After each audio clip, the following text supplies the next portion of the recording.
இந்த உலகத்திலே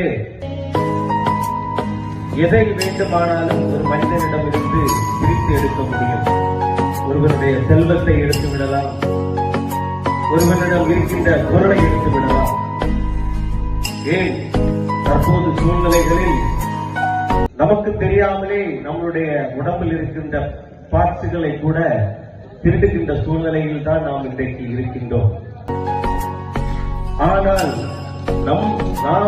நம்மளுடைய காலகட்டத்தில் நம்மை விட்டு பிரிக்க முடியாத ஒன்றே ஒன்று கல்வி செல்வம் மட்டுமே தான்.